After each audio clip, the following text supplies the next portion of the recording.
Hey everyone, thanks for joining me today. Today this video is going out to a lovely lady out in the UK. You know who you are. She was having some issues photo engraving. We all have, let's face it, but it's a very long video, so let's get into it. So this photo may look pretty familiar to her. Okay, to the far left was the original colored photo, and this is the steps that I took in order to get Daisy, the dog, the star of the show.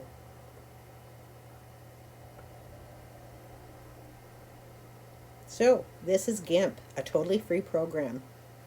So I'm just going to open the photo that she sent me.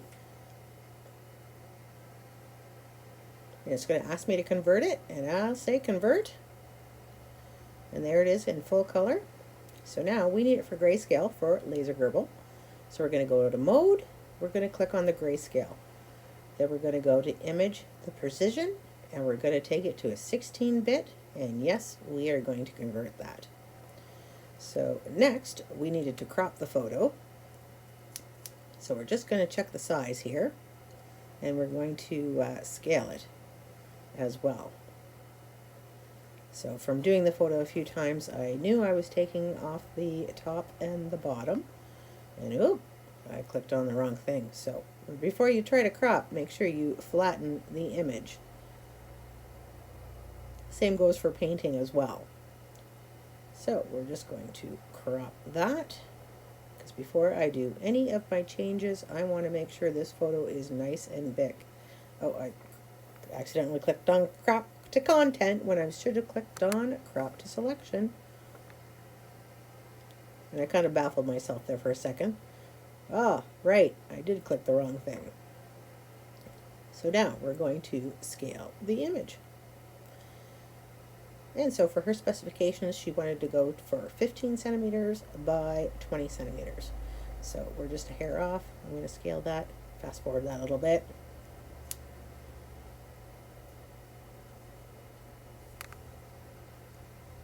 There we go.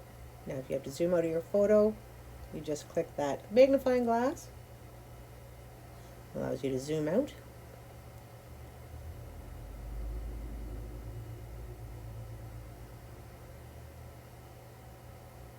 And I decided, because we're trying to make such a little dog with such great detail, let's definitely make her the star of the show. Because there was just too much in there that would take away, and too much that you'd have to deal with trying to engrave and get perfect. Crop to selection again.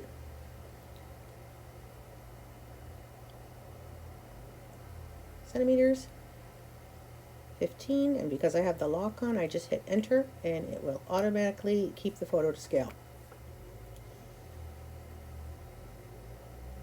So there's our photo. Finally, to scale. So I'm going to zoom in so I can definitely see the changes that I'm making here. I can use these side sliders to move back and forth as well.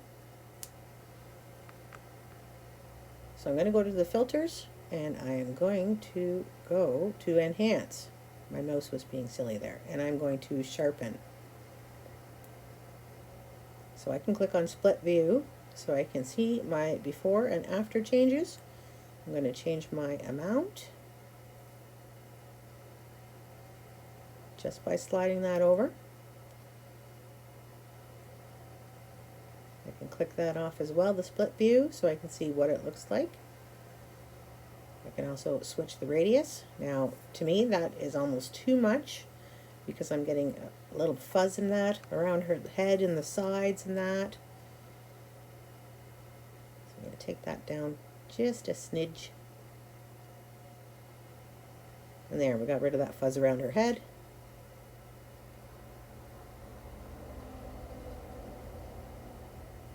That's not too bad.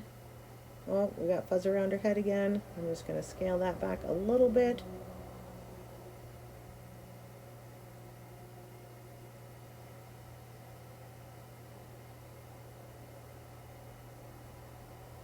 There we go. I like the look of the nose. And I'm going to click on OK. So the next, colors, brightness, and contrast. So contrast. We don't want to darken that grass up anymore, but we do want to brighten up Daisy. Now if I brighten that up, I lose the fence. And it would really just all smudge and blur together. So we're going to cancel that. And I'm going to go to Filters, Enhance, and I am Enhance. Come on, mouse. And I'm going to go to High Pass. Sharpen. So I'll use the slider tools as well. This will start to lighten it up.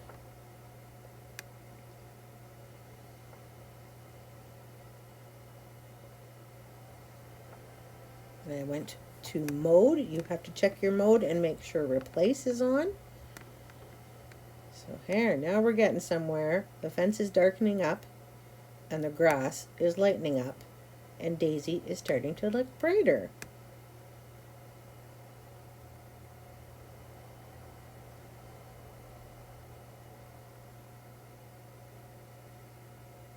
So I'm just going to tweak it here a bit till I might get her back where I like her. It's going in very small increments. Let's split that view.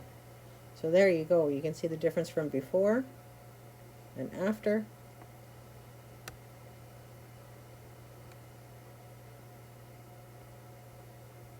Oh, now we're getting somewhere.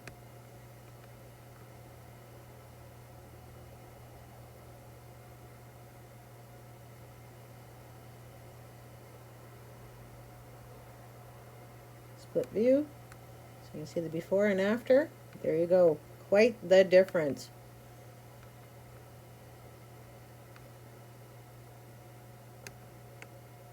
And I'm just going to click finally OK. I am happy with Daisy.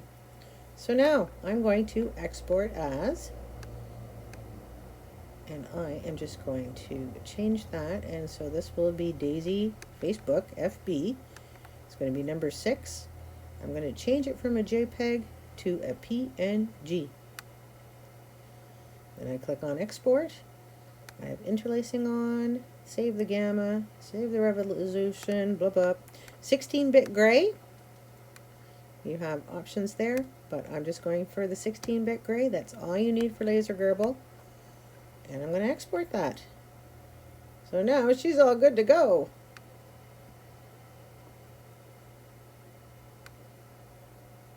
And so just for comparison here, we'll bring her in here to show what she looks like in my sign master. And there we go. Finished product of what we are going to be laser engraving. Looks pretty good.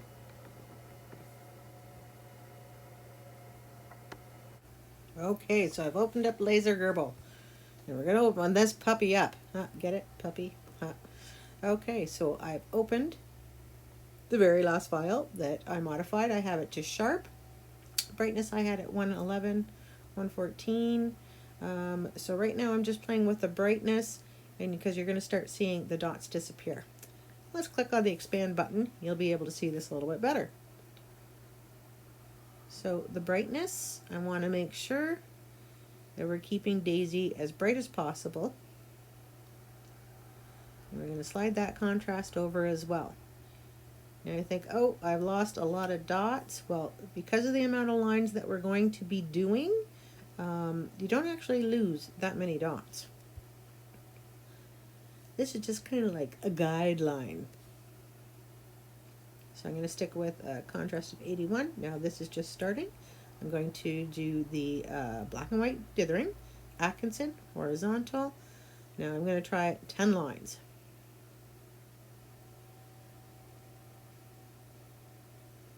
And I'm going to go on next. So you'll see my engraving speed is 3200. I have a dynamic power. Constant power is only for cutting. Dynamic power, you need that for engraving photographs and stuff like that because it will turn on and off your laser. You need it to be able to go on and off. and I've clicked next. Now because I'm just in the testing stage, I'm going to open that up again because I'm not engraving the whole photo in order to test her. What I'm going to do is click the crop button, and I'm going to click on Daisy's face. I'm going to include a little bit of grass in there as well. There we go. That's the size that I want to make my test. So I'll click on next, and I'll click on the auto size because I want her actual size to see how well she'll come out. It'll just take a second. There we go. Oh, LaserGrbl still processing it. I have a lot of programs open right now, so there she is. Okay. So yeah, I'm very happy with the detail that hopefully we'll be able to get. So before I press play, I am going to show you, now I'm already connected, but I'm going to show you some screen on screen coming up here on what I do to test this pretty little doggy. And of course, this is what I mean by sliders. While it's running, I will either lower or raise the power, and I can do that while it's engraving, so I can get that sweet spot.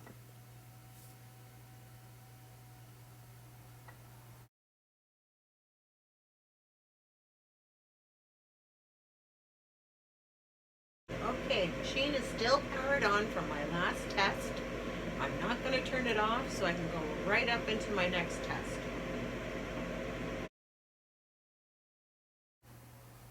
Okay, so for my very first test, I wasn't happy with it. As you might have heard me say there, leave your machine on when you're doing your testing here.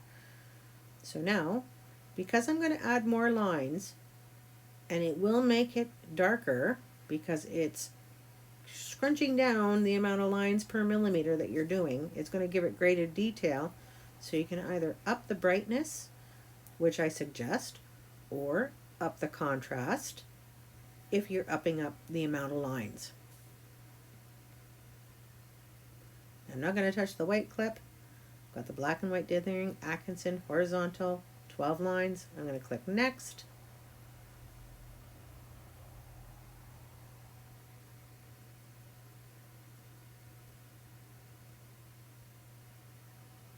And here I am testing her and realizing I didn't crop her, so that's why I pressed cancel.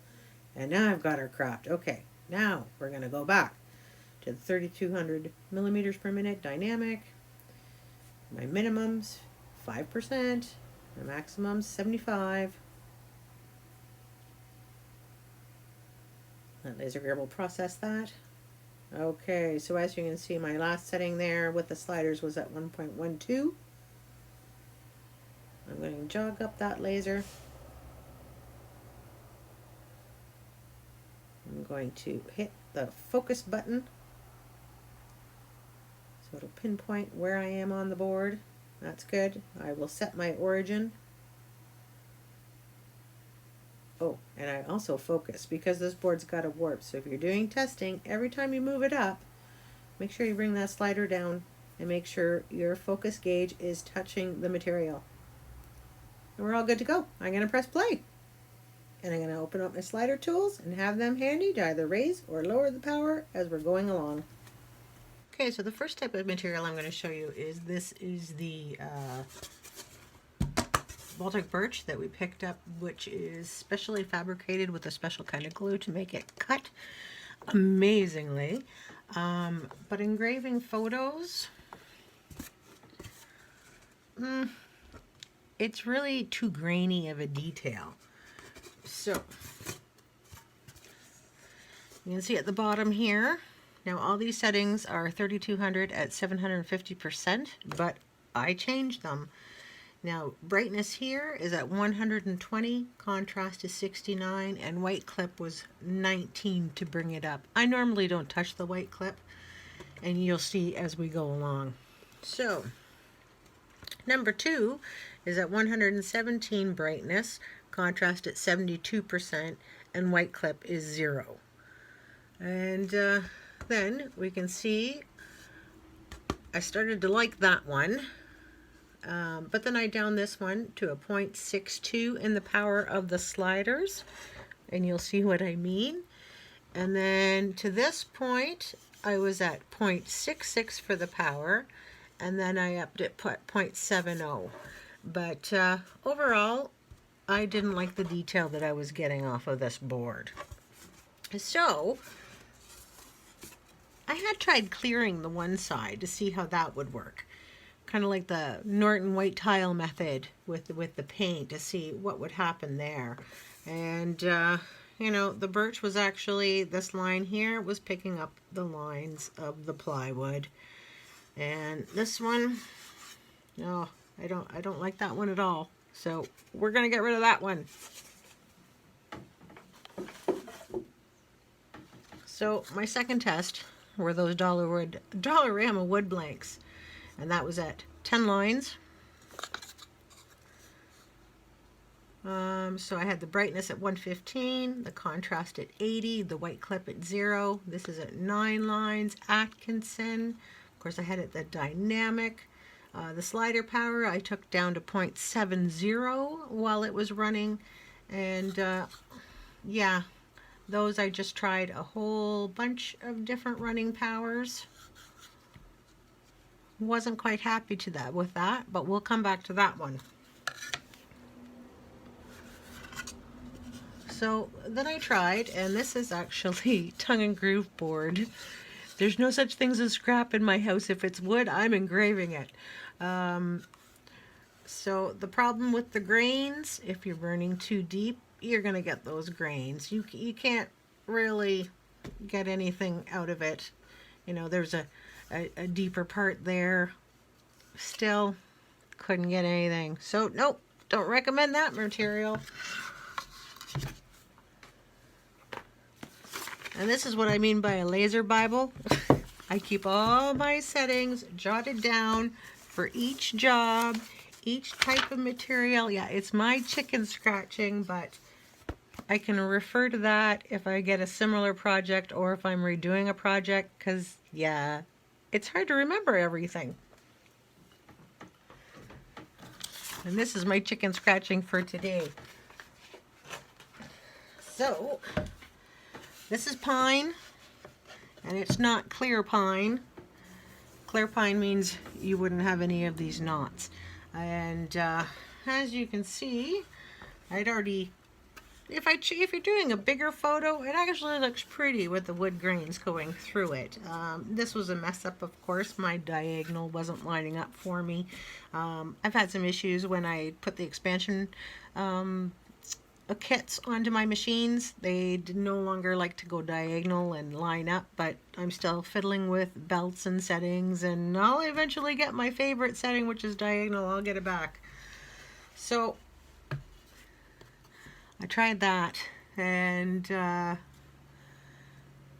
course I tried a lighter setting, used the slider, went to a darker setting, used the slider once more, did a darker setting, but you can definitely see all the grooves that it's engraved in the board. So, and I did another one here, but we're gonna get back to that one as well.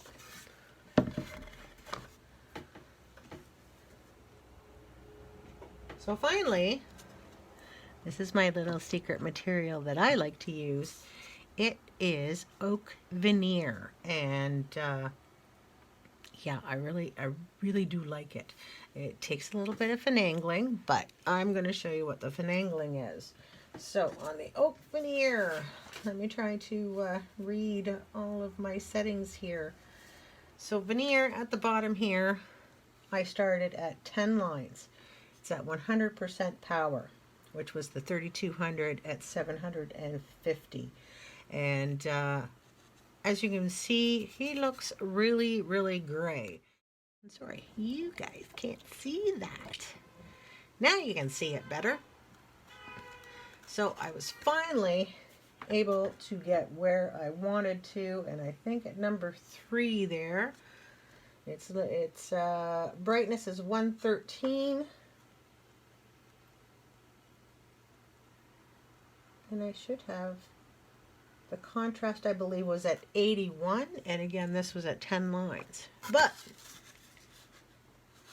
we're finally getting somewhere here. So number 1 here was, I think, the 10 lines. I'm trying to read my own chicken scratching there. And I upped the contrast, and I upped the brightness. And this was, again, Atkinson.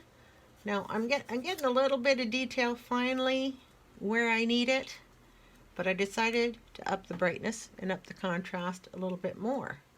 And I'm starting to actually, if you can see him, getting the detail of the teeth in the mouth. And of course, this is actual size of what is going to be on the picture. So Daisy's the star here. She's got to look pretty good. Now, her eye looks actually pretty good there, a little bit dark, and that could be actually from a little bit of scorching. But going on to number 4, by upping the brightness, and I believe number 3, that was 12 lines. This is 13 lines. So I'm starting to get the fence and the grass a lot better, the mouth a lot better. Yeah, the pupil of the eye looks a little dark, but I'm going to show you how you can fix that real easy as well. So this was the Atkinson at brightness 122, contrast at 80, the white clip was 0, and yeah, 13 lines. And then, just to show you the difference, I used the same exact settings, and I just switched it to Jarvis. And Jarvis, I would have to replay with all those settings and stuff like that. So I started to lose the mouth. I still have a little bit of the pupils in there, but between the two, it's not too bad. I just personally think Atkinson gives you a lot more detail. So moving on. And that's how I did all my testings here. And so I found with a lot of them, like the 6 lines, I wasn't getting enough detail in the face. I'd up the power to a 1.26, and I'll explain why in a second. So I did 11 lines, I did 12 lines. You know, I started at 6, 7, 8, 10 line. I finally landed on 9 lines, 3,500%. At 3,500 millimeters per minute, 750%, which is 75%, but I also upped the power to 1.26. Now you might not be able to see the detail here, because what I did after it was done engraving is I give it a very light sand, a 220 grit sandpaper, and it looked wonderful. So this is why I chose this one. But then I decided, well, I want to see what happens if I brush a clear on it. And what happens is, if you are engraving photos, I do not recommend you put a clear coat on, because you just put millions of tiny dots into these fibers. When you put a clear coat in, you're moistening those fibers. They're going to expand. I lost them. I lost that whole picture. So this photo, this isn't my good photo. I'll show you at the end. Yeah, this one, because of it was 2 photos, 5 faces, it was almost impossible to try and get the detail of each face. Because, I mean, you see how small they are. They're like smaller than my fingernail. And working with 2 photos, they wanted kind of, you know, a now and before photo kind of thing. Wow, it was... I had to make sure that I upped the brightness and the contrast and sharpened this photo because it was a very old photo. I had to totally clear the background of trailers and stuff like that. But what I did after it was all engraved, because you couldn't see a lot of the detail, I went in with a 220 grit sandpaper and I was able to sand. So this isn't my finished copy, because in the finished copy you can actually make out that that bike says Suzuki. That's how fine a detail that I got with, I believe I went with the 9 lines. Okay, so remember I said we could probably fix that up a little bit. You're just taking the 220 grit sandpaper And you can go in there very, very lightly. I'm just catching Daisy's teeth there. I'm going to try and get in on our pupil there. See if we can bring that back up as well. There we go. We got a pupil there. Possible pupil there. Now I can totally lighten Daisy as well, just by going over here, so it's just going to catch on the highest points to be able to bring her out more. Of course, I can do the same thing down here because I think this was actually my favorite. So you see, I was able to catch the teeth. I was able to catch her pupil.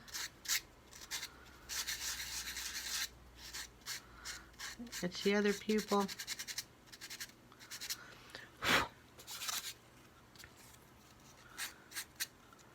There you go. So if you have a little bit of scorching and stuff like that, even though I am using air assist as well, you can go in with a little piece of sandpaper and just very, very lightly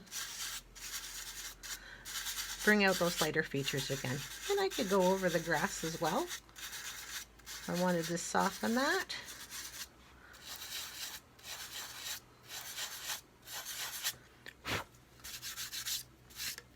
Just like that, so you'll get your detail back. Okay, so now if you're getting this, definitely check to make sure that you have dynamic power turned on. And my maximum is 750, which is 75%. My minimum is 5%. Now when you're doing dithering, it's black and white, so it just figures out the concentration of the black dots as well. Now you're going to get this look if you have constant power turned on. If you have constant power and 750 is your max, 750 is your minimum, that's what you're going to get. You're going to get a black blob. But I did have this on dithering, and I did have it on the dynamic power because I wanted to show you that you think you might have a black blob, but if you look closer, you might actually have a relief engraving in there. So go in with your 220 grit sandpaper.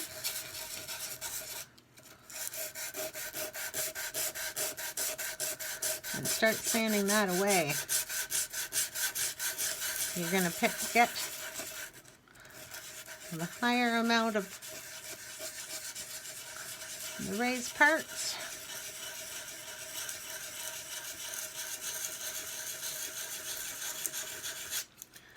Give that a brush off. I think you're starting to be able to see her come to life here with me.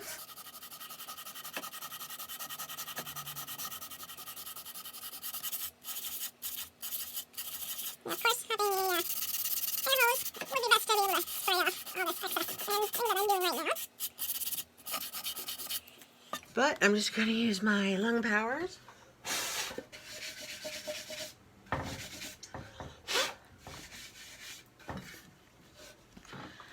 And so she was actually in there. It was just in a relief engraving, which can look actually cool. You can do this with plywood and stuff like that.